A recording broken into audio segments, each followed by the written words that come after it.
O hidden life, vibrant in every atom,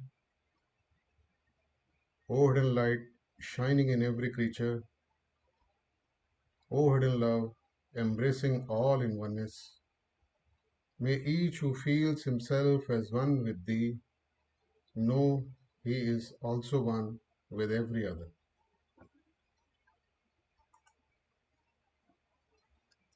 आप सबका स्वागत है शंकर लॉज की मीटिंग आज 3 दिसंबर को।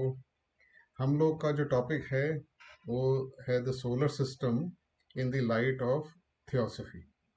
सोलर सिस्टम की हमने पिछले महीने बात करी थी कि थियोसफी के हिसाब से सोलर सिस्टम कैसे बना, क्यों बना, कौन बनाने वाला था, और उसके बहुत ही रूडिमेंट्री बेसिक्स की जानकारी थोड़ी बहुत हमने हासिल करी थी, जैसे हमारे को थियोसफी में बताया गया।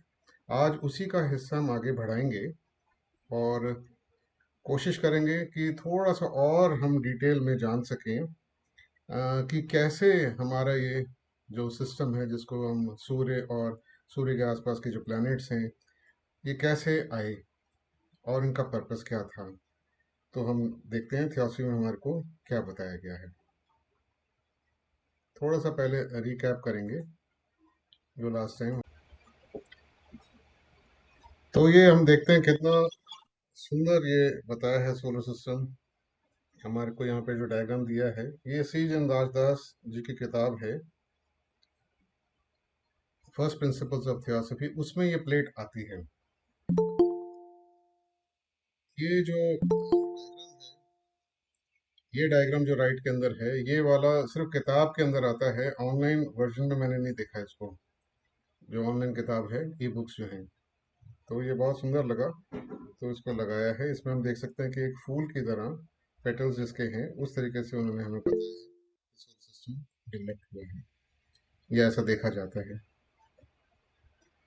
सोलर सिस्टम क्यों आया थियोसफी की तरफ से, हमने ये देखा पिछली बारी कि ईश्वर का एक प्लान है और वो प्लान एवोल्यूशन है। ये at the feet of the master के अंदर ये बात आती है। बहुत ये फेमस लाइन है और हम पुराने लोग हैं उनको इसके बारे में पता ही है। हमने ये भी देखा कि एक ग्लोब के ऊपर, जैसे कि हमारी पृथ्वी है, एक प्लेनेट के ऊपर जहाँ पे लाइफ इवॉल्व कर रही है, वहाँ पे एवोल्यूशनरी प्रोसेस उस ग्लोब के ऊपर क्या होता है। उसके अंदर कुछ सब रेसेस होती हैं। एक्चुअली सब रेसेस से भी नीचे ब्रांच रेसेस की बात करी गई है, पर और भी हम अगर इसको इजी करें तो कुछ सब रेसेस होती हैं। जब ये सातों के सातों आ जाती हैं तो एक वो रूट रेस के हिस्सा बनती हैं, तो कंप्लीट होती है एक रूट रेस। फिर रूट रेस जब साथ के साथ जाती हैं और पूरा अपना एवोल्यूशनरी प्रोसेस कंप्लीट कर लेती हैं एक ग्लोब पे, तो हम कहते हैं एक ग्लोब पीरियड कंप्लीट हो गया। ये मैं फटाफट करूँ, ये लास्ट टाइम हमने कवर करा है। जो हमारे जो पार्टिसिपेंट्स हैं वो अगर आज पहली बार ही जुड़ रहे हैं तो ये रिकॉर्डेड वर्जन ऑलरेडी हमारे थियोसफी दिल्ली के यूट्यूब चैनल के ऊपर उपलब्ध है। वो वहाँ जाके इसको देख सकते हैं। इसके बारे में हम थोड़ा सा डिटेल के अंदर हम बात पहले कर चुके हैं, तो अब सिर्फ उसको मैं दोबारा रिवाइज कर रहा हूँ एक तरीके से। तो 7 रूट रेसेस जब गुजरती हैं एक पृथ्वी के ऊपर, एक ग्लोब के ऊपर, जैसे हमारी पृथ्वी है, तो हम उसको कहते हैं globe period, planetary period complete हो गया, वर्ल्ड पीरियड कंप्लीट हो गया। जब वर्ल्ड पीरियड कंप्लीट हो जाता है तो लाइफ वेव या लाइफ स्ट्रीम उस ग्लोब से अगले ग्लोब पे चली जाती है और वहां पे सेम प्रोसेस को रिपीट करती है। ऐसे जब 7 ग्लोब्स, 7 जब वो कवर हो जाते हैं तो हम कहते हैं कि एक राउंड कंप्लीट हो गया। जैसे कि हम अगर पार्क के अंदर एक पॉइंट से स्टार्ट करें और पूरा एक चक्कर काट के वापस वहीं पे आ जाएं तो हम कहते हैं एक राउंड हमने कंप्लीट कर लिया। ऐसे 7 ग्लोब्स के जब 7 राउंड पूरे हो जाते हैं, मतलब कि अगर 7 ग्लोब्स हैं और लाइफ चक्कर उनका 7 बारी काटती है, एक राउंड हो गया, ऐसे 7 बारी काटती है, 49 टाइम्स जब वो काट लेती है चक्कर, तो हम उसको कहते हैं वन चेन पीरियड कंप्लीट हो जाता है। उसको हम तो चेन पीरियड कंप्लीट हो जाता है। ऐसे 7 चेन पीरियड्स जब कंप्लीट हो जाते हैं तो हम कहते हैं कि एक स्कीम ऑफ एवोल्यूशन कंप्लीट हो गई है। ऐसे जब 10 स्कीम्स ऑफ एवोल्यूशन कंप्लीट हो जाती हैं तो हम कहते हैं कि हमारे सोलर सिस्टम का जो कार्य था, जिसके लिए वो प्रकट हुआ था, सोलर सिस्टम बना था, आया था, अवतरित हुआ था, उसका कार्य कंप्लीट हो जाता है और फिर सोलर सिस्टम डिसॉल्व हो जाता है। जैसे कि हम जब जन्म लेते हैं, हमारा जब मृत्यु होती है, तो एक ऐसे ही एक जन्म होता है सोलर सिस्टम का भी, उसकी भी अपनी पीक आती है और फिर उसके बाद डिक्लाइन आके वो भी खत्म हो जाता है जब उसका कार्य कंप्लीट हो जाता है। ये एक ब्रीफ तरीके से हमें समझाया गया है कि कैसे सोलर सिस्टम के अंदर कार्य चलता है। ये हमने विस्तार में पिछली बारी करा था। 10 जो स्कीम्स के बारे में बताया गया है वो हैं the vulcan scheme, Venus scheme, earth scheme, Jupiter scheme, Saturn scheme, Uranus scheme, Neptune scheme. जो ये 7 की 7 स्कीम्स हैं, इनके अलावा 3 और हैं, 8वीं, 9वीं और 10वीं, जिनका कोई हमारे को नाम नहीं बताए गए हैं, क्योंकि उनके कोई फिजिकल प्लैनेट शायद नहीं है, इसलिए नहीं बताए गए हैं। 8 नंबर कई बारी एस्ट्रॉइड स्कीम्स को भी बोला जाता है, हालांकि ये अभी कंफर्म्ड नहीं है। तो ये 10 स्कीम है। इनको इस तरीके से भी दर्शाया गया है कि सोलर लोगोस जो हैं, जो ईश्वर हैं हमारे, जो सोलर सिस्टम के निर्माता हैं, तो ये हम देखेंगे यहाँ पे नंबर 1 लिखा है। ये नंबर 1, ये जो स्कीम है, ये नंबर 1 वल्कन स्कीम। वल्कन इसलिए क्योंकि वल्कन एक प्लैनेट जो था, वो मरकरी और सन के बीच में था, सबसे इनर मोस्ट प्लैनेट था। तो वो वल्कन प्लैनेट के डाला गया है। इसके अंदर हम देखेंगे 7 सर्कल टाइप आ रहे हैं या फ्लावर टाइप आ रहे हैं। ये 7 हैं चेन्स। ये एक्चुअली हर एक के अंदर 7 प्लैनेट्स दिखाई देंगे अगर बहुत ध्यान से देखा जाए। तो ये पहली स्कीम है। अगर ये पहली चेन है, ये पहली चेन जब कंप्लीट हो जाती है, फिर लाइफ इसी स्कीम में दूसरी चेन में जाती है, दूसरे से तीसरे में जाती है। अभी करंटली वल्कन स्कीम में थर्ड चेन के ऊपर, तीसरी चेन के ऊपर अभी लाइफ चल रही है। जब ये तीसरे चेन का भी कार्य कंप्लीट हो जाएगा, फिर फोर्थ पे जाएंगे, फोर्थ का कंप्लीट होगा, फिफ्थ पे जाएंगे, फिफ्थ का कंप्लीट होगा, सिक्स पे जाएंगे, सिक्स का कंप्लीट होगा, सेवन्थ पे जाएंगे। जब सेवन्थ भी कंप्लीट हो जाएगा तो ये स्कीम का कार्य, इस स्कीम की एवोल्यूशन, इसकी अवधि समाप्त हो जाएगी, ये खत्म हो जाएगा और यहाँ पे कार्य कंप्लीट करा जाएगा। इसी तरीके से वीनस स्कीम है। वीनस स्कीम में अभी फिफ्थ चेन पे अभी लाइफ चल रही है। सबसे एडवांस्ड स्कीम जिस पे लाइफ सबसे ज़्यादा आगे चल चुकी है वो ये स्कीम है। फिर अर्थ स्कीम जो हमारी स्कीम है, हम अर्थ स्कीम के अंदर फोर्थ चेन पे हैं और फोर्थ चेन पे हमारा भी है यहाँ पे, और इसके बारे में थोड़ा सा और डिटेल में बताऊंगा मैं। फिर आती है जुपिटर स्कीम, इस पे थर्ड चेन के ऊपर अभी लाइफ चल रही है। फिर आ रहे हैं सैटर्न स्कीम पे, इस पे भी थर्ड चेन पे है। फिर यूरेनस स्कीम, इस पे भी थर्ड चेन पे है। फिर उसके बाद नेपट्यून स्कीम, इसके फोर्थ चेन पे, जैसे हमारा फोर्थ है, इसके भी फोर्थ है। फोर्थ स्कीम जब जब फोर्थ चेन होता है उसमें 3 फिजिकल प्लैनेट होते हैं। हमारे यहाँ पे तो मार्स, हमारे अर्थ और मरकरी, 3 जो हैं हिस्से हैं इस स्कीम के।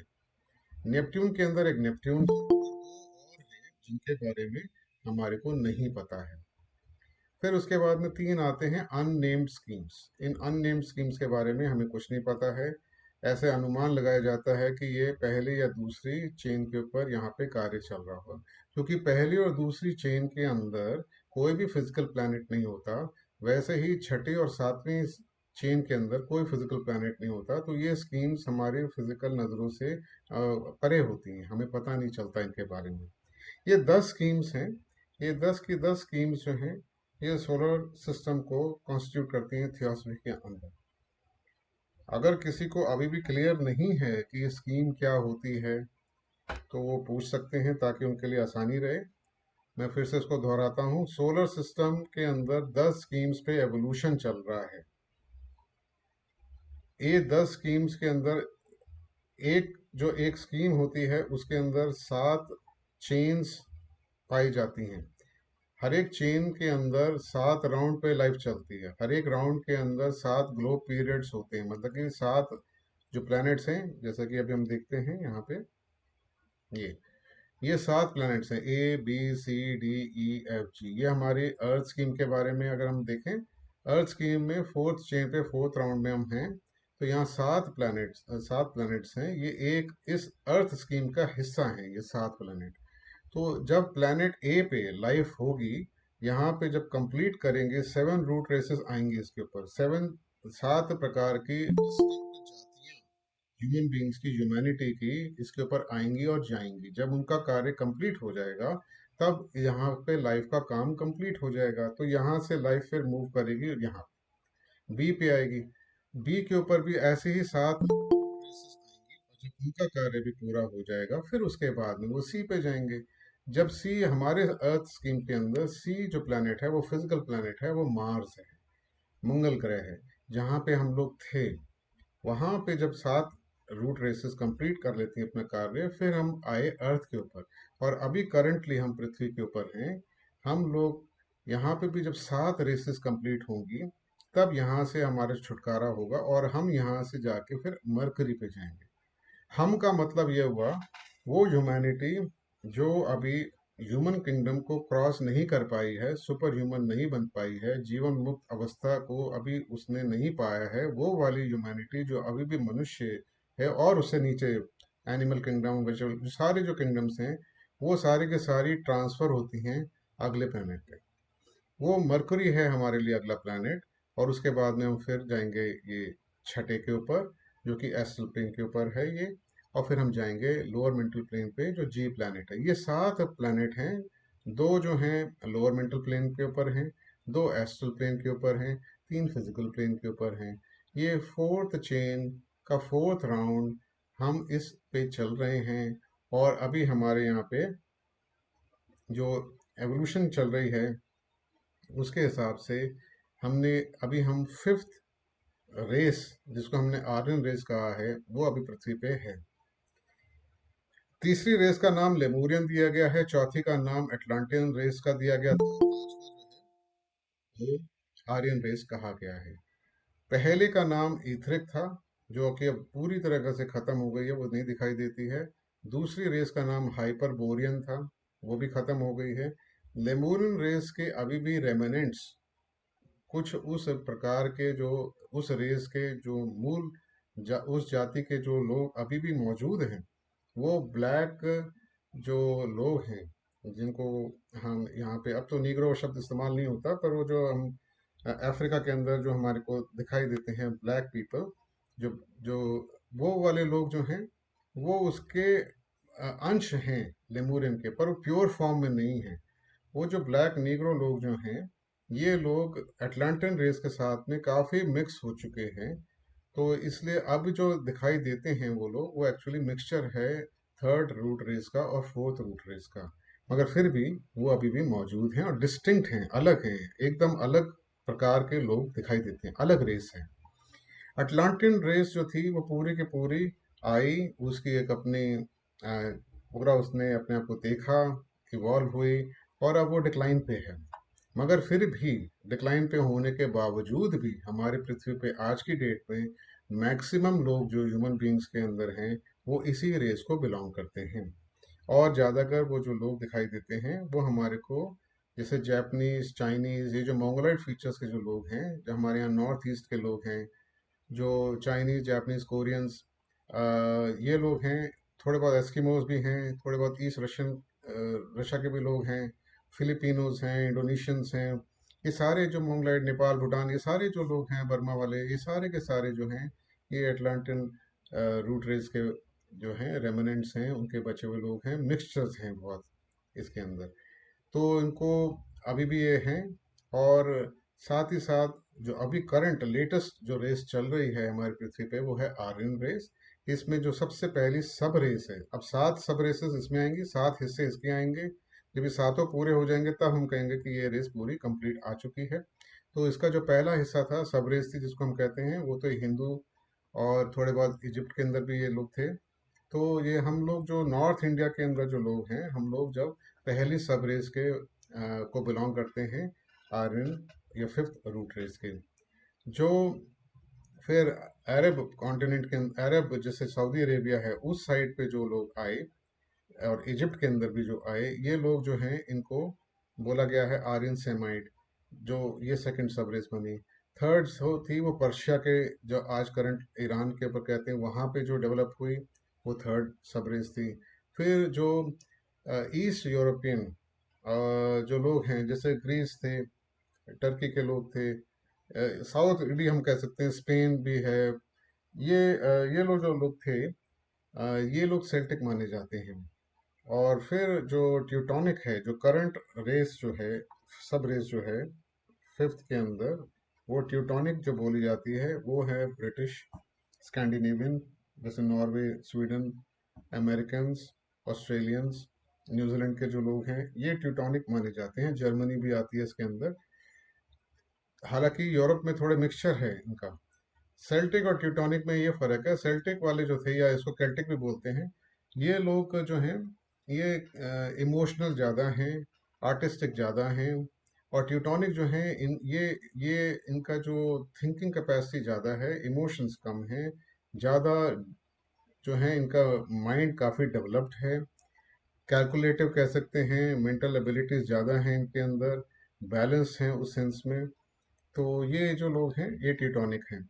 अभी जो कहा जा रहा है सिक्स सबरेस धीरे धीरे आ रही है, और ये ऑस्ट्रेलिया के कुछ हिस्सों में और अमेरिका के कुछ हिस्सों में ऐसा कहा जाता है कि आएगी।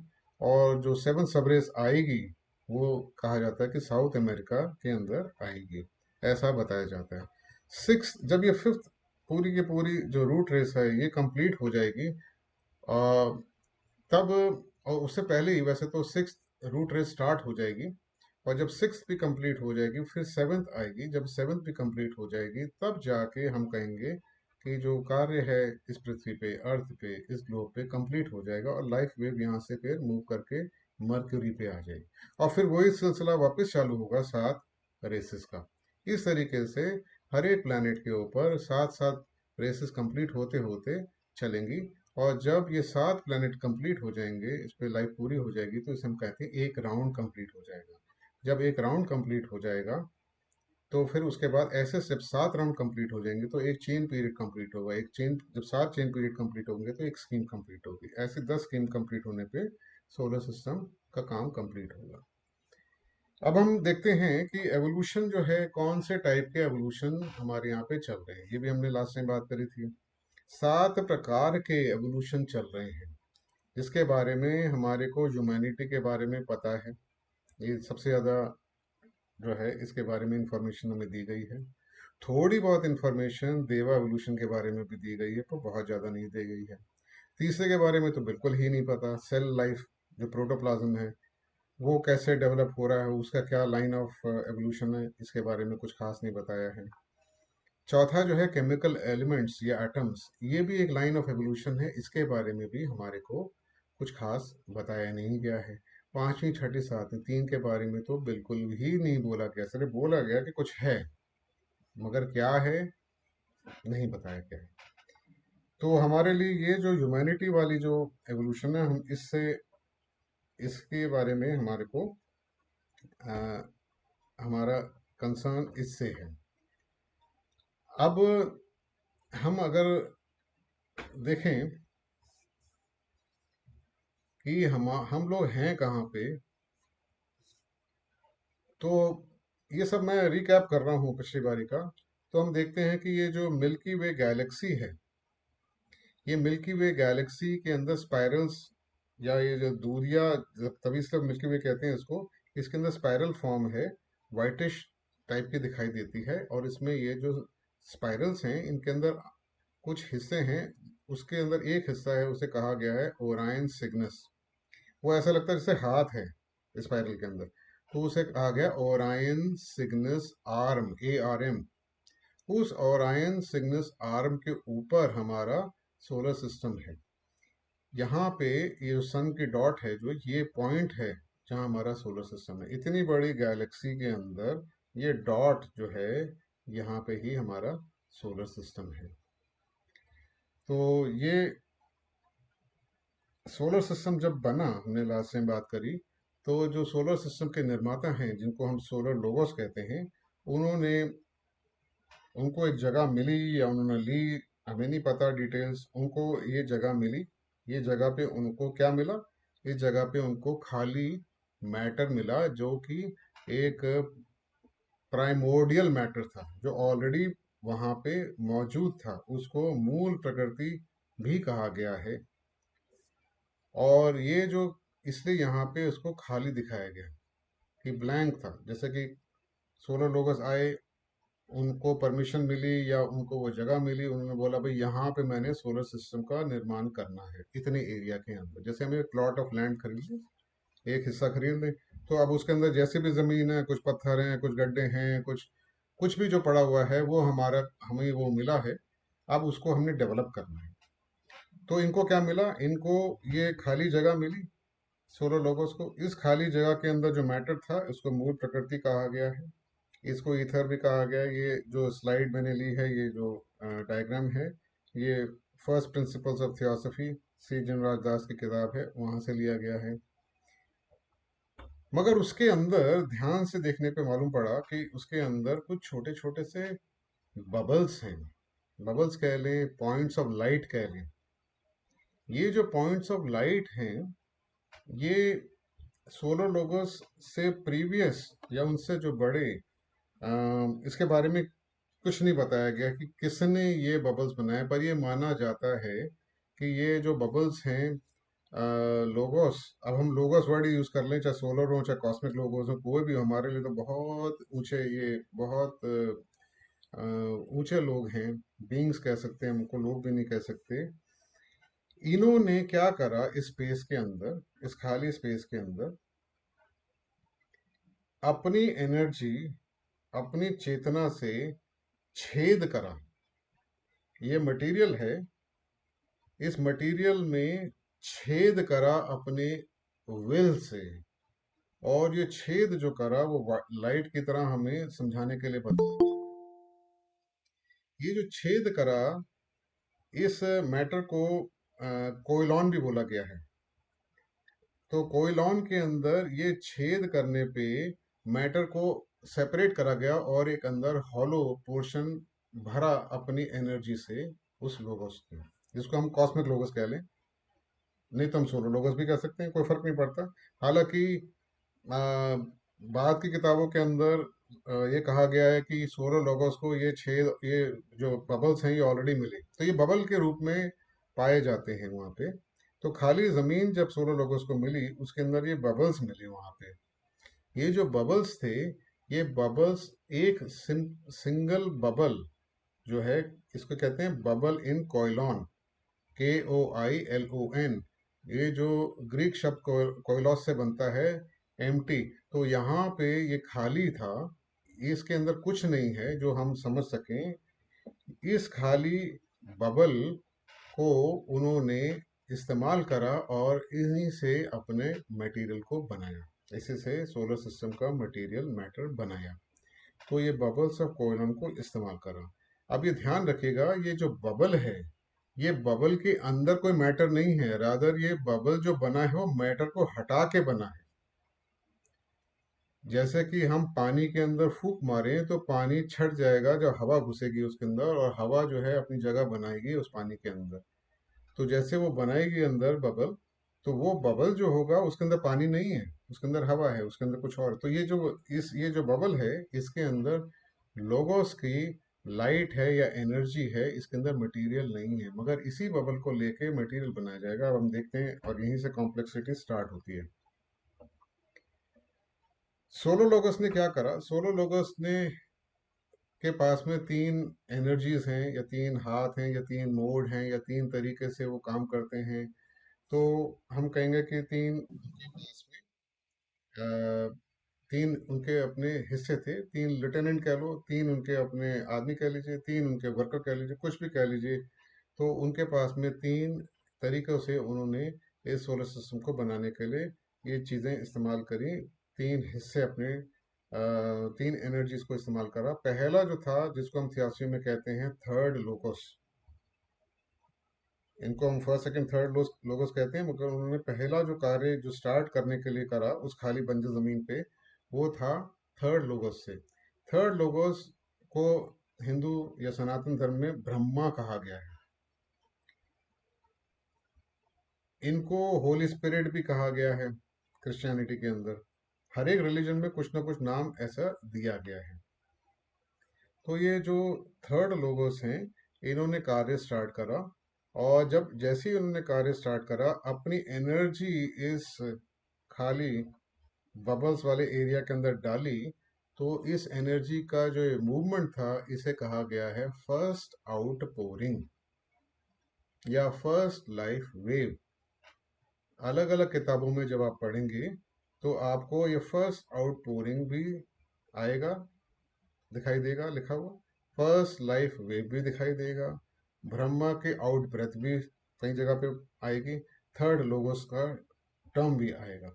कुछ भी हो, ये समझिएगा कि ये मटेरियल की अभी फॉर्मेशन पहले स्टार्ट हो रही है। हमारे सोलर लोगस, सोलर सिस्टम जो है, उसका मटेरियल तैयार कर रहे हैं। इस डायग्राम के अंदर हम देखें, यहाँ पे ये देखिए फर्स्ट लोगोस है, सेकेंड लोगोस है एंड थर्ड लोगोस। ये तीन एनर्जी सेंटर्स हैं जो कि पूरे सोलर लोगोस के अंदर, जो हमारे ईश्वर है उनके अंदर हैं।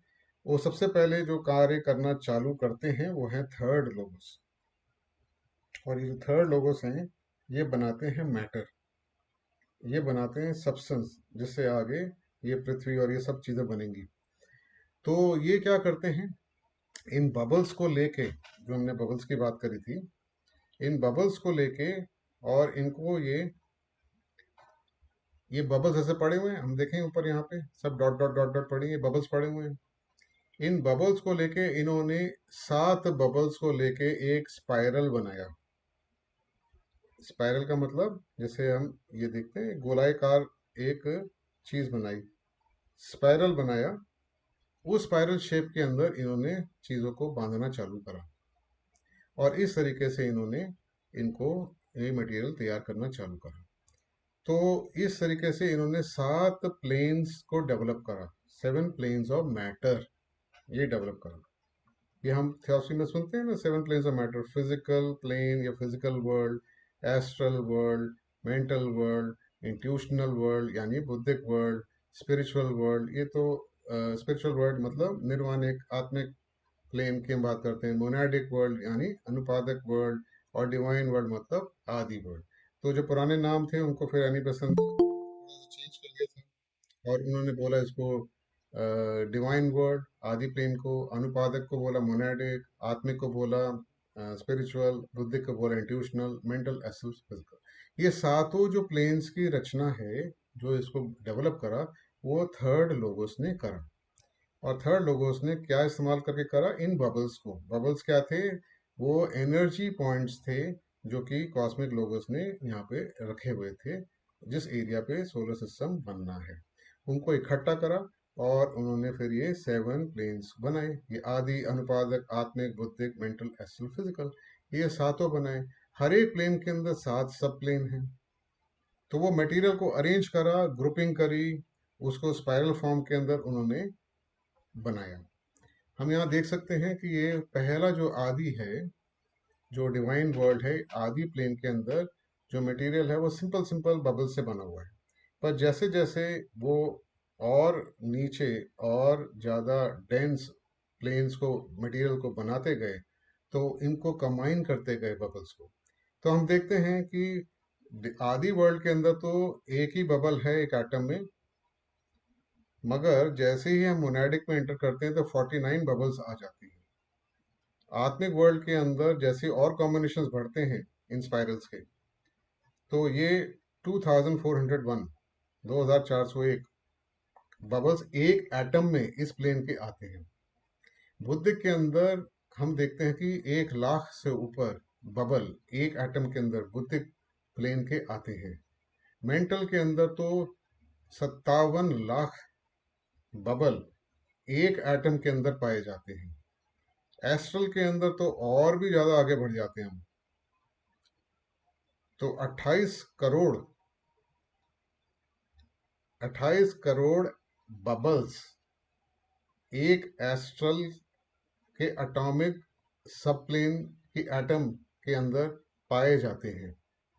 और जब हम फिजिकल प्लेन पे आते हैं, जो 7वां प्लेन है, इस पे आते हैं, इसके एटॉमिक सब प्लेन पे एक एटम में 1384 करोड़ बबल पाए जाते हैं।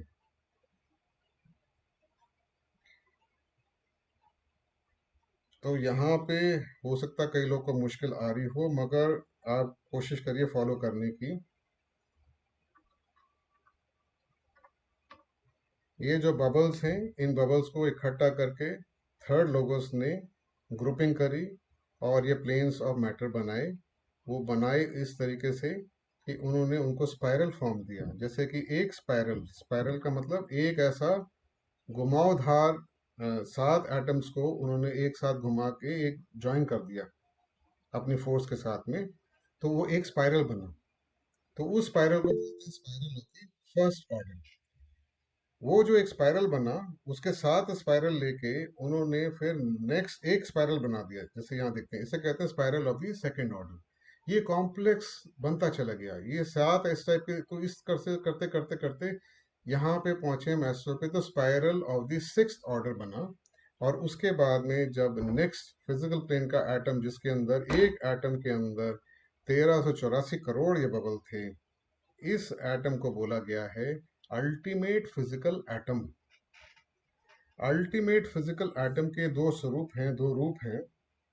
एक यहाँ एक है, एक ये है और एक ये है। दोनों एक तरीके से मिरर इमेज है एक दूसरे की। एक पॉजिटिव बोला जाता है, एक नेगेटिव बोला जाता है। एक मेल बोला जाता है, एक फीमेल बोला जाता है। ये जो अल्टीमेट फिजिकल एटम है, ये वो चीज है जिसके अंदर, जिसको और ज्यादा ब्रेक नहीं कर सकते। अगर इसको ब्रेक करना चाहें तो फिर ये गायब हो जाएगा। मतलब ये फिजिकल प्लेन के ऊपर, फिजिकल वर्ल्ड के अंदर सबसे सूक्ष्म एटम है, इसलिए इसका नाम दिया गया है अल्टीमेट फिजिकल एटम। इसकी हम देखें डिजाइन को तो कॉम्प्लेक्स लगेगा, जो पहली बारी देख रहे हैं उनको तो बहुत ही कॉम्प्लेक्स लगेगा। ये अल्टीमेट फिजिकल एटम जो है, इसके अंदर हम देखेंगे ये तीन जो हैं, ये तीन लाइनें जा रही हैं ऐसे, तीन लाइनें जा रही हैं और ये घूमते हुए ऐसे जा रही हैं, फिर दोबारा यहाँ पे आ रही हैं और फिर ये घूम के फिर दोबारा। इसे कहते हैं एक चक्कर, दूसरा स्पाइरल और तीसरा 2.5 स्पाइरल ये बनाती हैं, और फिर पीछे से घूम के वापस यहीं आ जाएंगी। ऐसे घूमते घुमाते घुमाते घुमाते वापस यहीं पे आ जाएगा।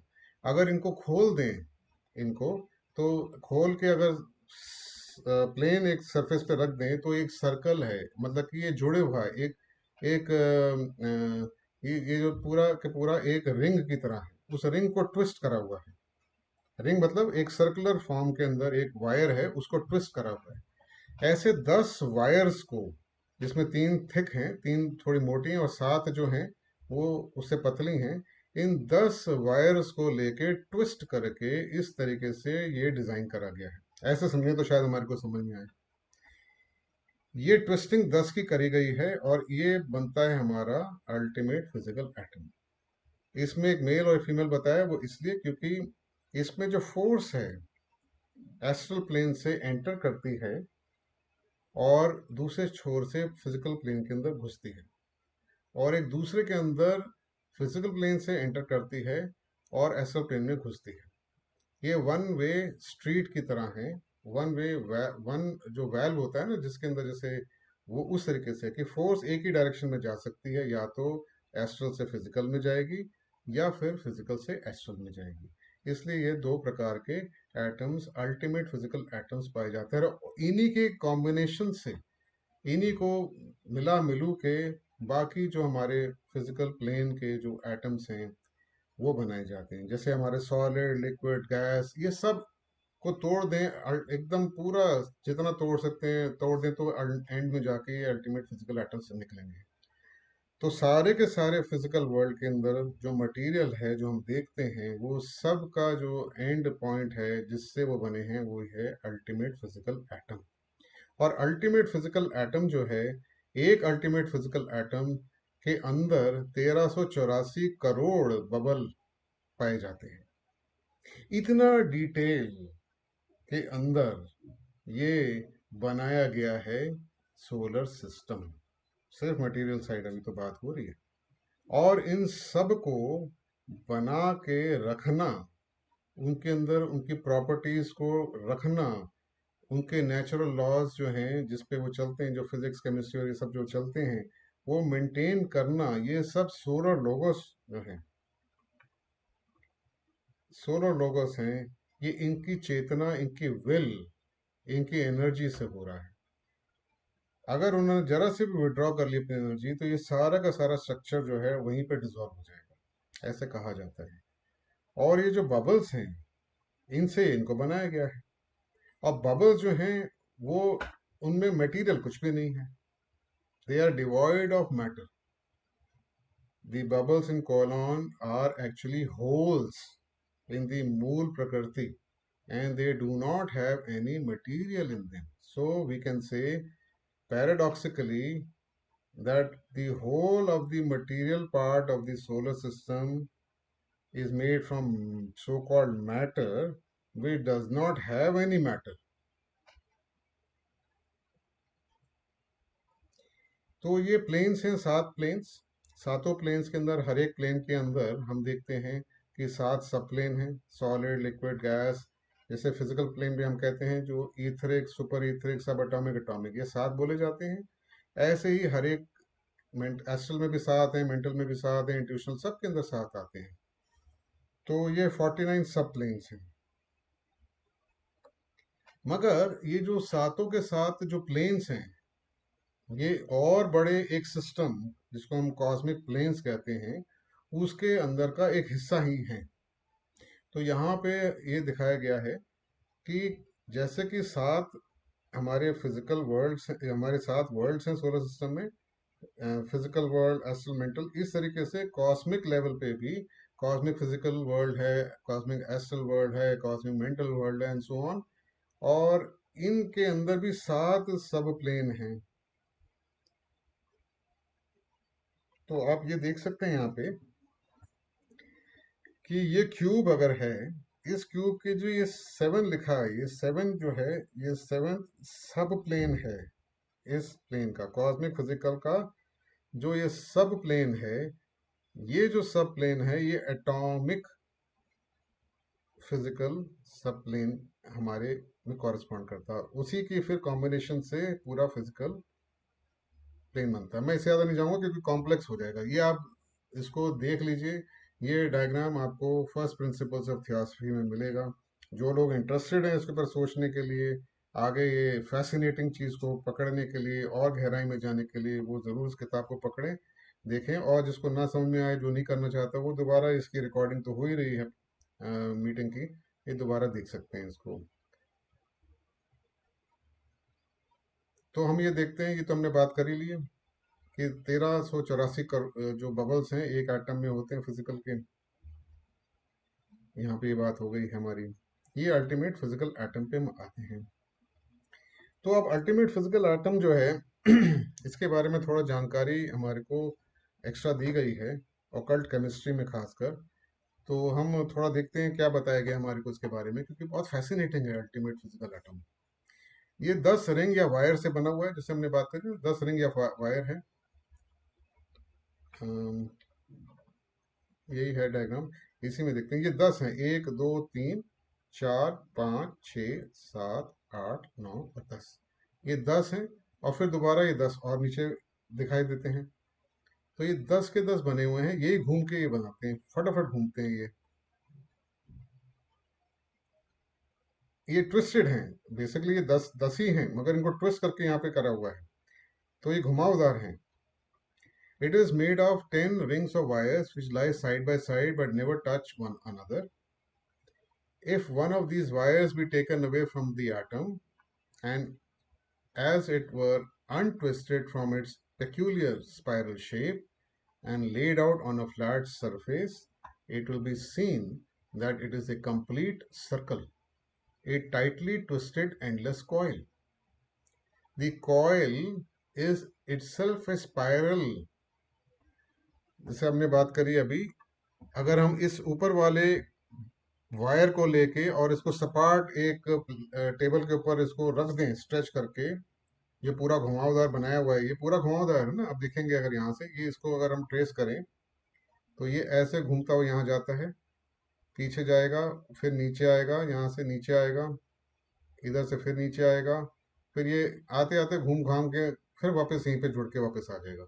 इसको अगर हम सीधा कर दें तो हम पाएंगे कि ये पूरा एक सर्कुलर, ये पूरा जुड़ा हुआ है, सर्कल की तरह है। और इसके अंदर खुद ही, इसके अंदर और भी स्पाइरल्स हैं। ये खुद स्पाइरल से बना हुआ है, इसके अंदर भी स्पाइरल्स हैं। ये जो वायर है ये खुद भी ट्विस्टेड है अंदर से। और इस पूरे के पूरे वायर के अंदर, ये कॉइल के अंदर, ये स्पाइरल फॉर्म में ट्विस्टेड है। इसके अंदर 1680 टर्न्स हैं। इसको ऐसा समझे, हमने एक तार ली, हमने एक वायर ली, बिजली की तार ली, और उसको या हमने कोई और वायर ली और उसको हमने घुमाना चालू करा, ट्विस्ट करना चालू करा, और हमने 1680 ट्विस्ट उसमें दे दिए, घुमा घुमा के उसमें ट्विस्ट आ गए। उसको फिर हमने दो एंड को जोड़ दिया, तो ये हमारा ये टाइप का एक वायर बन जाएगा। फिर इस वायर को लेके हमने स्पाइरल फॉर्म में उसको शेप दे दिया, जैसे कि यहाँ दिया हुआ है। तो इस तरीके से हम 10 वायर्स को ऐसे करके ऐसे जोड़ेंगे और रखेंगे, तो हमारा अल्टीमेट फिजिकल एटम बन जाएगा। There are in each 7 sets of such coils और स्पिरले।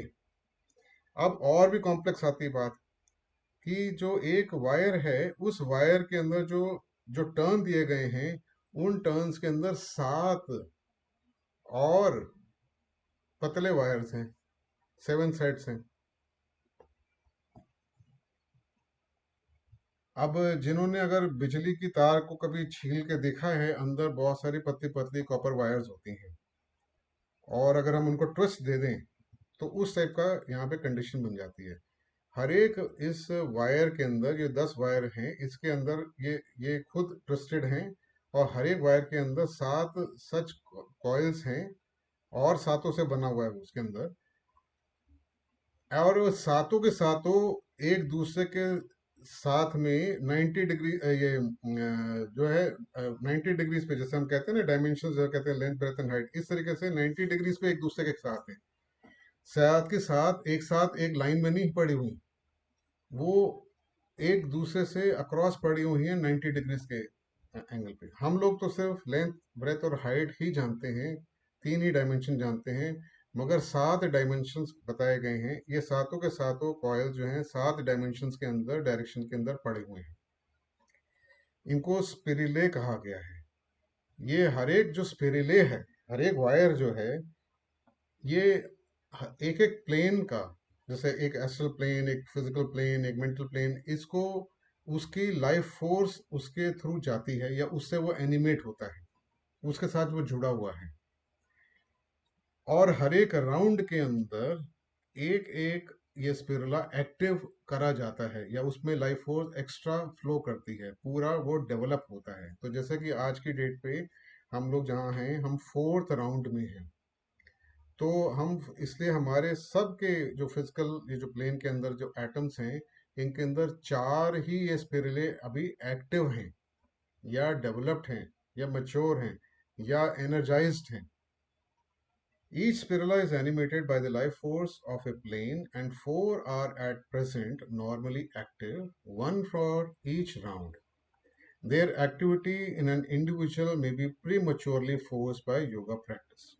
अब नेचर ने अपने लॉज के हिसाब से तो हर एक राउंड में एक एक स्पिरुला को एक्टिव करेगी। जैसे जैसे वो एक्टिव होते जाएंगे, हमारे अंदर की भी खूबियां, उस एटम के अंदर भी जो खूबियां हैं, वो और निखर के आएंगी। जो योग करते हैं, जो कुंडलिनी को अपना रेस करते हैं, कुंडलिनी को जागृत करते हैं, वो लोग और स्पिरलर्स को और एक्टिव करते हैं। तो जब उनके शरीर से, जब वो जब अब्जॉर्ब करते हैं इन एटम्स को, फिजिकल, हम खाते पीते हैं, पानी पीते हैं, खाना खाते हैं, हम प्राणिक फोर्सेस लेते हैं, तो हमारे अंदर आदान प्रदान एटम्स का चलते आ रहा है बॉडीज के अंदर, हमारी फिजिकल बॉडी में। तो जो लोग कुंडलिनी जागृत कर चुके हैं, उनके अंदर जो एनर्जी फ्लो कर रही है कुंडलिनी की वजह से, तो वो जब एटम उनके अंदर एंटर करता है, ये अल्टीमेट फिजिकल एटम, तो उसके अंदर जो स्पिरुले हैं और ज़्यादा एक्टिव हो जाते हैं, क्योंकि उस व्यक्ति के अंदर वो एनर्जी फ्लो कर रही है। तो यहाँ आप जैसे स्टडी इन कॉन्शियसनेस पढ़ेंगे, तो वहाँ ये बताया जाएगा कि मोनाड के अंदर ये पावर है कि और ज़्यादा वो उसको एक्टिव कर सके। मोनाड का मतलब जो लोग अपना खुद प्रैक्टिस करते हैं, वो लोग कर सकते हैं। यहाँ पे एक ये डायग्राम मैंने लिया है, ई एन पियर्सन की किताब है, स्पेस टाइम एंड सेल्फ। वो भी बहुत अच्छी किताब है, वहाँ से लिया है। और यहाँ पे भी ऐसे ही बताते हैं कि ये जो अल्टीमेट फिजिकल एटम है इसके अंदर जो तीन मेजर, ये जो ब्राइट बैंड्स हैं, ये तीन जो मोटे बैंड्स हैं, ये जो मोटे बैंड्स हैं ये are activated by forces from the divine trinity. Divine trinity मतलब कि जो सोलर लोगोस के first logos, second logos, third logos है, वहां से जो एनर्जीज हैं उनसे हैं ज़्यादा वो अफेक्टेड हैं। और जो सेवन माइनर स्पाइरल्स हैं, तो जो बाकी सात वायर्स हैं, इन तीन को छोड़ के जो सात बाकी जो वायर्स हैं, ये are activated by the forces of the seven planetary chain logoi. Planetary chain logoi के बारे में आगे जब कभी हमें चांस मिलेगा तो हम बात करेंगे। अभी फिलहाल हम ये मान लें कि ये जो है कुछ और फोर्सेस वो सोलर लोगोस के ही कुछ और हम कहेंगे कि कुछ और फोर्सेस हैं जिनको हम सेवन प्लानिटरी चेन लोगोय कहते हैं, उनसे ये एक्टिवेटेड है। ये ultimate physical atom is pulsating with energy with its three thicker whorls and seven thinner. Each whorl is made up of seven orders. सबसे पहले हमने तो ये पढ़ लिया। In the three whorls currents flow of different electricities. ये जो तीन मोटे मोटे जो वायर्स हैं इनके अंदर से अलग अलग टाइप की इलेक्ट्रिसिटीज निकलती हैं, मगर उसके बारे में ज़्यादा बताया नहीं गया। एंड दी अदर सेवन जो बाकी सात हैं, they vibrate in response to etheric waves of all kinds, to sound, light, heat, etc. They show the seven colors of the spectrum, give out the seven sounds of natural scale, respond in a variety of ways to physical vibration, like flashing, surging, pulsing bodies, they move incessantly, inconceivably, beautiful and brilliant. ये occult chemistry से लिया हुआ है। ये वहाँ ये बताया गया कि ये जो एटम है, ये एटम के अंदर ये जो सात जो ये वायर्स हैं पतली वाली, ये जो पतली वाली जो वायर्स हैं, इन ये रिस्पॉन्ड करती हैं अलग अलग जो जो एनर्जीज मिलती हैं प्लेन से उसके ऊपर। तो अगर एनर्जी कोई इस टाइप से मिले तो हो सकता है ये ग्लो करेगा किसी पर्टिकुलर कलर में, इससे हो सकता है साउंड निकले उस एटम से। तो इस तरीके से इनके फीचर्स के बारे में बताया गया है। और फिर इन्होंने हमें बताया है कि ये एटम के अंदर मूवमेंट कौन कौन सी चल रही है। तो atom has, as observed so far, three proper motions. Motions of its own, independent of any imposed on it from outside. अगर इस एटम को कोई छेड़े ना, सिर्फ साइड पर रख दे, तो इसके अंदर क्या दिखाई देता है? इसमें तीन प्रकार के अलग अलग एक्टिविटीज दिखाई देती हैं। ये तीनों क्या क्या हैं? कि एक तो वो लट्टू की तरह घूमता है, खुद ही घूम रहा है, उसकी सेंट्रल एक्सिस है, ये सेंट्रल एक्सिस है। बीच में अगर हम एक इसके एक डंडी डाल दें और उसको घुमा दें लट्टू की तरह, तो ये लट्टू की तरह घूमता है। एक तो ये है spinning like a top, it turns incessantly upon its own axis spinning like a top. दूसरा एक्शन इसका क्या है? It moves with in small circle with its axis. अभी क्या है कि जैसे पूरा का पूरा एटम लट्टू की तरह घूम रहा है, तो वो एक चक्कर भी काटता है, जैसे कि कोई इनविजिबल सेंटर है उसके आसपास एक चक्कर काटता है। तो एक सर्कुलर मोशन के अंदर वो, जैसे कि सूर्य के आसपास पृथ्वी चक्कर काटती है, तो वैसे ही ये कोई एक और उसके नजदीक कोई सेंटर होता है, उसके आसपास ये चक्कर काटता है, एक छोटा सा सर्कल बनाता है। It moves in a small circle with its axis as though the axis of spinning top moved in a small circle. और तीसरा इसका है, it has a regular pulsation. जैसे कि हमारे दिल की धड़कन होती है ना, बढ़ती है फिर छोटी होती है, बढ़, तो जैसे दिल बढ़ेगा दिल की तरह, तो आउटवर्डली और इनवर्डली कॉन्ट्रैक्शन एक्सपेंशन ऐसे चलता है, like the pulsation of the heart. ये तीन टाइप के इसके अंदर मोशंस पाए जाते हैं हर एक एटम के अंदर। When a force is brought to bear upon it, it dances up and down. अब एटम तो आराम से अल्टीमेट फिजिकल एटम तो पड़ा हुआ है, मगर कोई उसके ऊपर ध्यान दे, जैसे कि हमने उसके ऊपर अपनी एनर्जी फेंकी, सोचा, यूज करा उसको, या आसपास मैग्नेट लेके आए, या करंट लेके आए, या उस पर लाइट पड़ी, कुछ भी उसके ऊपर एनर्जी जरा सी भी पड़ेगी, तो वो उसको वो एनर्जाइज हो जाता है। और वो जो है डांस, डांस वर्ड यूज कर रहा है CWL ने ओकल्ट केमिस्ट्री में। डांसेस का मतलब हो गया वो उछलना चालू कर देता है, एक टाइप की उसके अंदर रिदमिक मूवमेंट बढ़ जाती है जो उसकी अपनी मूवमेंट है। Dances up and down, flings itself wildly from side to side, performs the most astonishing and rapid gyrations, but the three fundamental motions incessantly persist. तीन मोशन नहीं खत्म होंगे, बाकी जो मर्जी होता रहे उसके साथ में. If it is made to vibrate as a whole at a rate which gives any one of the seven colors, the world begins belonging to that color glows out brilliantly. अगर इसको ऐसा कोई एनर्जी दी जाए एक particular type की, तो पूरी की पूरी जो वायर है वो फिर उस तरीके से ग्लो करनी चालू कर देगी उस कलर की जिसके जो उसको एनर्जी दी गई है उसको ग्लो करवाने के लिए. तो इस तरीके से हम देखते हैं कि आज हमने जो थोड़ा बहुत देखा है वो हमने देखा है कि ये जो मैटर साइड है सोलर लोगोस का, इसके बारे में हमने जाना कि सोलर लोगोस ने अपना एक एरिया चूज करा. सोलर लोगस माने हमारे ईश्वर जो सोलर सिस्टम बनाने वाले हैं, इन्होंने एक एरिया चूज करा. हमारा हमारा जो एरिया जो हमारे लिए है वो मिल्की वे गैलेक्सी के अंदर यहाँ पे है, ओरायन सिग्नस आर्म पे ये चूज करा. यहाँ पे उनको मूल प्रकृति खाली जगह जो मिली, इसके अंदर उनको बबल्स मिले. इन बबल्स को बबल्स जो कि कॉस्मिक लोगोस या कोई और किसी एनर्जी से बने हुए जिसको फोहत कहा है एचपीवी ने, उस एनर्जी से ये होल्स इसके अंदर बने हुए हैं, या इनको बबल्स इन कॉइलॉन बोला गया है. ये मिले इनको, इन्होंने इनको इकट्ठा करा, इनको यूज करके इन्होंने और मटेरियल साइड अपनी बनानी चालू करी. जैसे कि हम अपना घर बनाना चालू करें उस जमीन पे जिस पे हम अब रहना चाहते हैं, तो वहां पे इन्होंने चालू करा. और वहां पे ये सात प्लेन जिनके अंदर सात सब प्लेन है, टोटल 49 सब प्लेन्स की इन्होंने रचना करी. इस रचना को करवाने वाले जो फोर्स थी उनके अंदर, इसको हमने बोला है थर्ड लोगोस. उसको ब्रह्मा जी भी कहा गया है. और जब ब्रह्मा जी ब्रेथ बाहर लेते हैं तो सृष्टि आती है, ये सृष्टि बनी. जब वो वापस थोड़ी खींचते हैं तो प्रलय आ जाती है, खत्म हो जाती है, गायब हो जाती है. इस तरीके से हमें बताया गया है, ये पीरियोडिकली होता रहता है. तो ये थर्ड लोगोस ने ये इस तरीके से सात जो है प्लेन्स बनाए. और ये जो सात प्लेन्स बनाए, ये सातों planes cosmic plane, physical plane के और बाकी प्लेन्स के जो हैं हिस्से किस तरीके से, ये भी हमने देखा. साथ ही साथ हमने देखा बबल्स को कैसे इस्तेमाल करा गया है, कितने कितने बबल्स जो हैं वो बनाए गए हैं, कैसे इनको ट्विस्ट एंड टर्न स्पाइरल्स के रूप में बना के और इन सातों प्लेन्स को बनाने में उसको इस्तेमाल करा गया है. हमने ये भी देखा कि भाई अल्टीमेट फिजिकल एटम के अंदर जो है ये कैसे कौन सी वायर्स हैं या वर्ल्स हैं जो स्पिरिले हैं, इनको कैसे जो है बनाया गया है. तो इस तरीके से हमने बहुत ब्रीफली जो मटेरियल साइड है उसका एक आइडिया लिया है कि थर्ड लोगोस सोलर लोगोस के जो फोर्स हैं उन्होंने इसको तैयार कैसे करा गया है.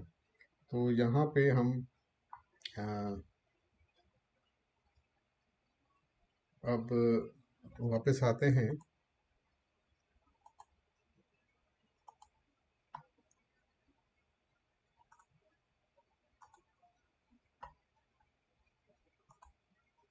और टाइम भी अब होने ही वाला है, तो मैं आप सबका धन्यवाद करता हूँ कि आपने इतना पेशेंटली सुना. अगर किसी को कोई सवाल करना है या कंट्रीब्यूट करना है, बताना है, ऐड करना है, तो मोस्ट वेलकम. सर, मैं पूछना चाहती हूँ वो जो लाइफ फॉर्म का वाला आपका चार्ट है उसमें पहले चार स्टार्स दिए गए हैं बीच में, तो उन्हें कैसे समझना चाहिए? लाइफ फॉर्म वाले में आपने कहा कि हमने इसके अंदर स्टार्स देखे हैं बीच में, आदि प्लेन इसमें मोनाडिक में ऐसा, तो बीच में स्टार्स दिए गए हैं चार एवरी प्लेन में। आप वो चार्ट देखिए।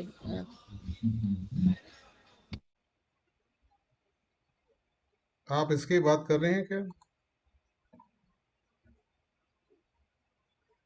Yes sir. इसमें आप कह रहे हैं कि स्टार दिखाई गए हैं, ये बीच में जो स्टार है हाँ ये इनकी आप बात हाँ कर रहे हैं? हाँ जी, एवरी प्लेन में एक, हाँ यस सर। हाँ, ये जो स्टार है ना, ये स्टार जिनको आप कह रहे हैं, ये इनको हम परमानेंट एटम कहेंगे. अच्छा। तो इसमें हमें ये तो अभी हमने इसको कवर नहीं करा है.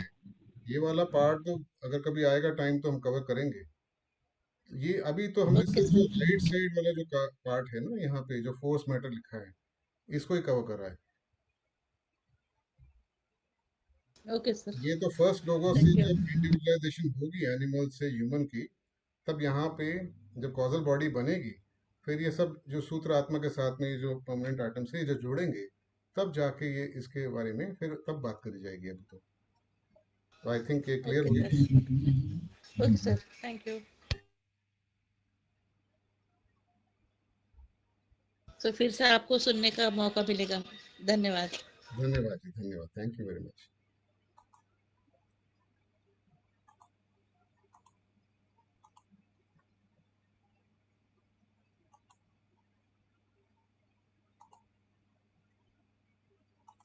राजीव जी, जी जी। I have no words to express my gratitude. इतने कठिन विषय को आप जब समझा देते हैं तो फिर पढ़ने में एकदम वो सरल हो जाता है। बहुत बहुत धन्यवाद। आपका बहुत बहुत धन्यवाद। कोशिश तो यही है, क्योंकि ये है तो बहुत कठिन विषय। हाँ, इससे और पहले भी इस किताब को पढ़ा है, ऑकल्ट केमिस्ट्री मैंने पढ़ी है, लेकिन जब कोई बहुत उसमें इन डेप्थ स्टडी जिसकी रहती है, वो जब उसका एक्सप्लेनेशन रहता है तो बात समझ में आती है। बहुत बहुत धन्यवाद आप। आपका बहुत बहुत धन्यवाद। ये जो मटेरियल है जो मैंने बात करी, ये ऑलमोस्ट सारी किताबों में, जो बेसिक किताबें इन सबके अंदर आता है ये। जैसे कि फर्स्ट प्रिंसिपल्स ऑफ थियोसफी है, उसमें आ रहा है। हाँ, वो इनर, जी हाँ जिनराज दास जी की किताब है जी। हाँ जी जी, इनर लाइफ जी है जी। उसके अंदर आता है, पेडिग्री ऑफ मैन में आता है, स्टडी इन कॉन्शियसनेस में आता है। ये काफ़ी बेसिक एंशियंट विजडम में ये पूरा अल्टीमेट फिजिकल आइटम, इसके बारे में बहुत सारी किताबों के अंदर ये पोर्शन आते हैं, मगर हम लोग जनरली जो है, नॉर्मल जो हम स्टूडेंट्स हैं, हम लोग थोड़ा बहुत उसको स्किप कर देते हैं, क्योंकि थोड़ा सा मुश्किल लगता है समझना। तो कोशिश यही थी धन्यवाद। कि थोड़ा सा इसमें आइडिया हमें मिल जाए, तो हम जब दोबारा पढ़ेंगे तो आसान हो जाएगा पढ़ना। नहीं, वो एक बार में नहीं समझ में आती, वो जितनी बार पढ़ते हैं उतनी बार कुछ चीजें रिवील होती हैं, समझ में आती हैं, एक बार जी में नहीं आती। जी। Thank you.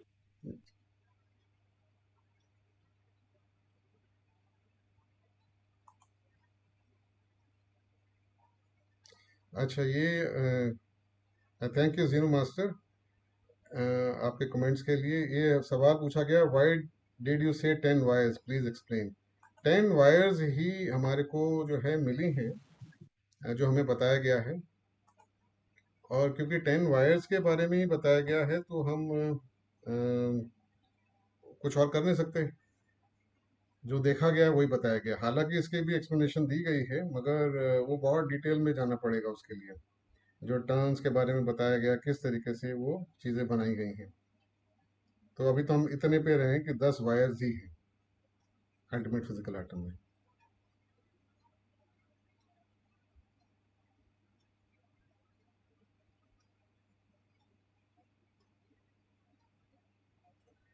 और कोई हमारे, सर क्या ये 10 स्कीम्स की 10 वायर्स है क्या?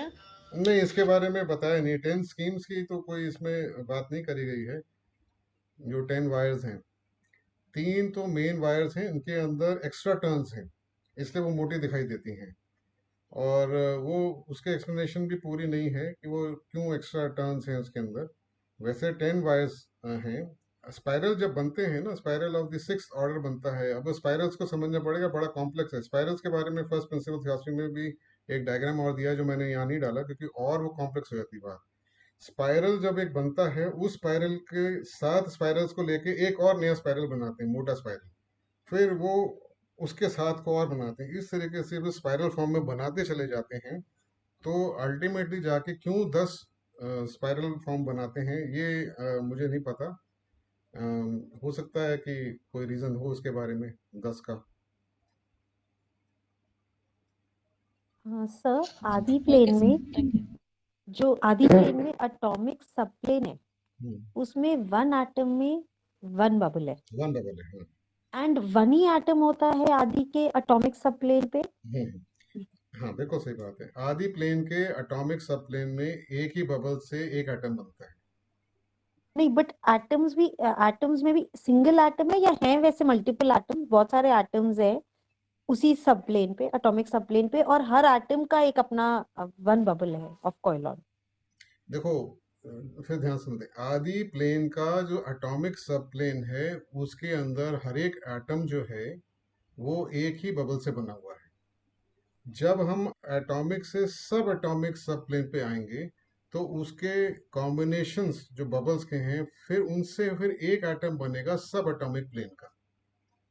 मगर एटॉमिक सब प्लेन पे आदि प्लेन के ऊपर एक ही बबल से एक ही एटम बनता है। Got it.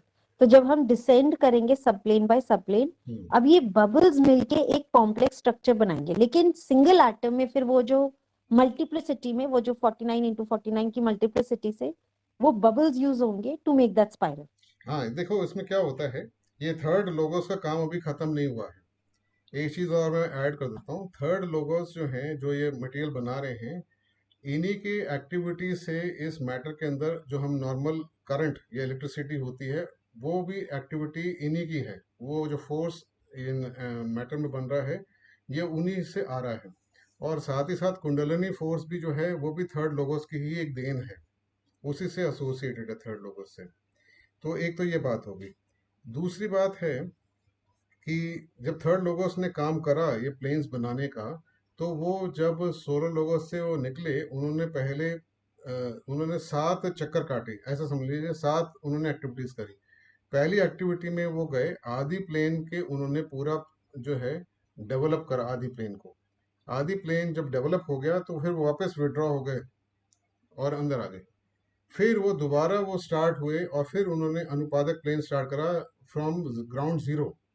ऐसा नहीं कि उन्होंने आदि प्लेन के मटेरियल को लेके अनुपादक प्लेन को स्टार्ट करा बनाना। हर एक प्लेन की जो रचना है करी गई है वो ओपन एटम्स को पकड़ के दोबारा करी गई है। ये 49 जो सब प्लेन्स हैं एक एक करके नहीं बने। हमारे दिमाग में तो ऐसे आएगा कि पहले सबसे पहले एटॉमिक सब प्लेन बना आदि का, और फिर उसके बाद धीरे धीरे करते करते करते करते करते 49 नीचे उन्होंने बनाए। ऐसा नहीं हुआ, पहले 7 को बना के वापस विड्रॉ हुए, फिर 7 नए फ्रेश एटम्स को लेके फिर उन्होंने वापस विड्रॉ करा। इस तरीके से ये करते चले गए। ये भी क्यों ऐसे करते गए पता नहीं। इसीलिए अल्टीमेट फिजिकल एटम को जब हम ब्रेक करने की कोशिश करते हैं, जैसे जो कि इन्होंने अकल्ट केमिस्ट्री के अंदर कोशिश करी एक्सपेरिमेंट में, CW लिबिट और एनिबसन ने जब उसको और ब्रेक करने की कोशिश करी तो उनको लगा कि वो एस्ट्रल प्लेन के एस्ट्रल सॉलिड सब प्लेन में एंटर कर जाएंगे। ऐसा माना गया था, उन्होंने भी सोचा था कि एस्ट्रल सॉलिड से ही आगे कंबाइन करके अल्टीमेट फिजिकल एटम बना है, यानी कि atomic sub plane of the physical plane का एटम जिसको हम अल्टीमेट फिजिकल एटम कहते हैं वो बना है। पर ऐसा नहीं हुआ। उन्होंने देखा कि जैसे ही उन्होंने फोर्स लगाया उसको ब्रेक करने के लिए अल्टीमेट फिजिकल एटम को, वो गायब ही हो गया, वो डिसॉल्व हो गया। फिर उनको खैर उन्होंने पता लगाया कि कैसे कार्य जो है थर्ड लोगोस करते हैं। Very interesting, very interesting sir. या थैंक यू सो मच, ये नहीं पता था कभी भी।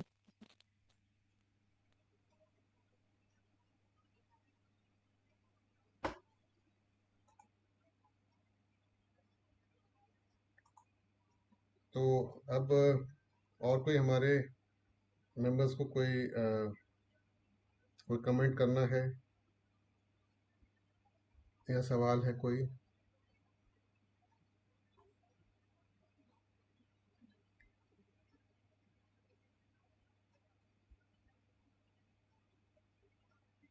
शुक्ला जी आप, हाँ। सर हमारी फिजिकल बॉडी जो है, जी जी।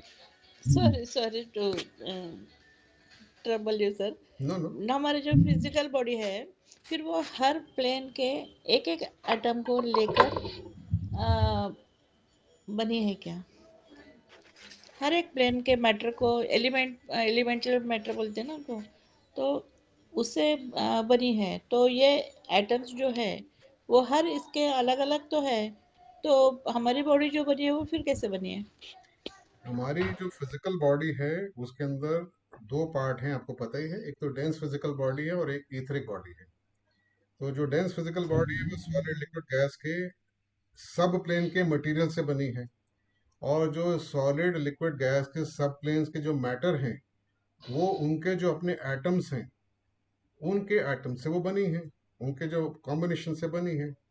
जैसे कि आप देखें कि केमिस्ट्री के अंदर हमें कार्बन, हाइड्रोजन, ऑक्सीजन, नाइट्रोजन, जो हमारी फिजिकल बॉडी में क्या क्या मिलता है, ये सब चीज़ें मिलती है ना हमारे यहाँ पे। तो ये यस सब सर। इन सब से बनी हुई है, इनके कॉम्बिनेशन से बनी है।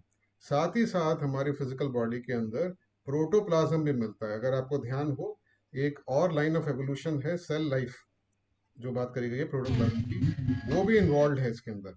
तो बॉडी के अंदर भी हमारे कुछ और एवोल्यूशनरी साइकिल्स भी चल रही हैं, क्योंकि इसके अंदर हमारे अंदर माइक्रोब्स भी बहुत सारे हैं, बैक्टीरिया भी है हमारे अंदर बहुत, माइक्रो ऑर्गेनिजम्स भी चल रहे हैं, और केमिकल एलिमेंट्स जो एक और फोर्थ लाइन ऑफ एवोल्यूशन है वो भी हमारे अंदर ही है। हमारी बॉडी तो उन केमिकल एलिमेंट्स ही बनी हुई है। तो ये एक बहुत कॉम्प्लेक्स स्ट्रक्चर है, और इसको हमने फिजिकल एलिमेंटल बोला है क्योंकि ये एलिमेंट्स से बनी हुई है। तो मोटा मोटा तो ये सारे के सारे एटम से ही बने हैं, और इन सबको अगर ब्रेक डाउन करें तो वो फिजिकल अल्टीमेट एटम ही बनेगा। बाप रे, कठिन है सर। हाँ हाँ, कठिन तो है।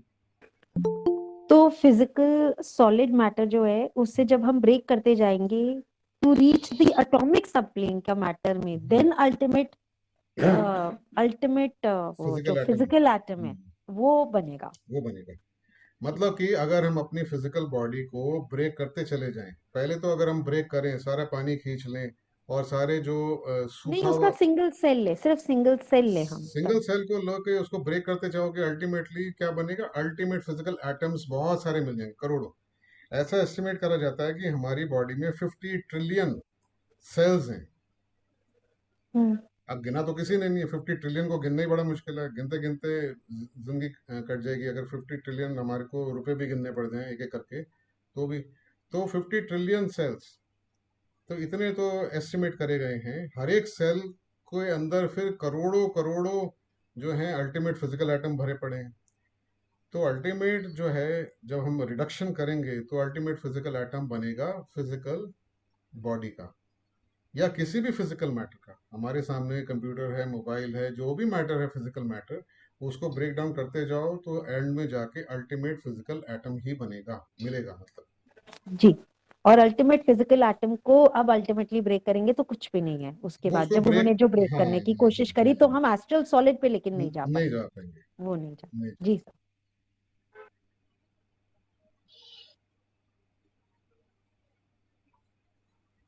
शुक्ला जी, आप कुछ कहना चाह रहे हैं? कहने को क्या छोड़ा है आपने। आपने तो इतना अच्छा बताया कि बिल्कुल जिसे कुछ भी नहीं मालूम वो भी कुछ तो समझ ही लेगा। बहुत बहुत धन्यवाद शुक्ला जी। नहीं, सही बात तो यही है भैया।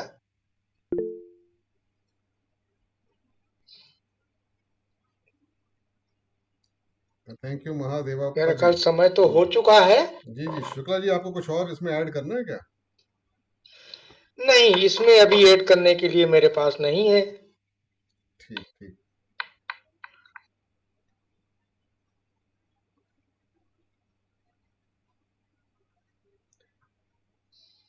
तो फिर हम शुक्ला जी मीटिंग को जो है एंड करते हैं। Mahadeva ji, thank you very much for your Thank you, comments. sir. Thank you very thank much, you, sir. Beautifully explained. Thank you very much. I hope you could understand the Hindi part.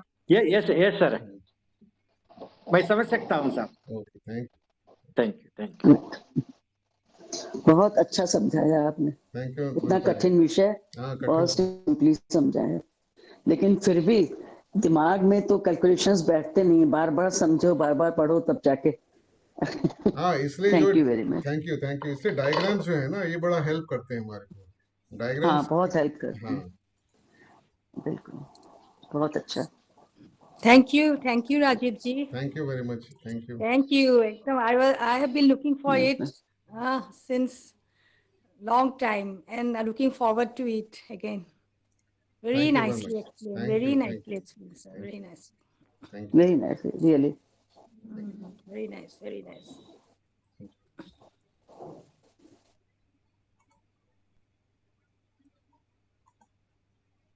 तो अब हम meeting को close करते हैं with the universal prayer.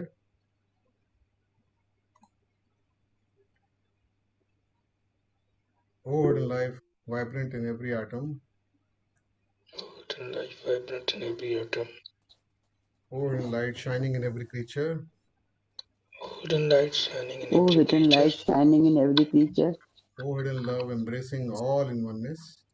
Oh, Oh, hidden hidden love, love Oh, embracing hidden all love, in embracing all oneness. in oneness. embracing all in oneness. May each who feels himself as one with thee May May each who each who May feels feels each who himself feels as himself one himself with as thee one with thee know he is also one with every other. know know is he is also one know with he is also every also other. one one with with every every other. other.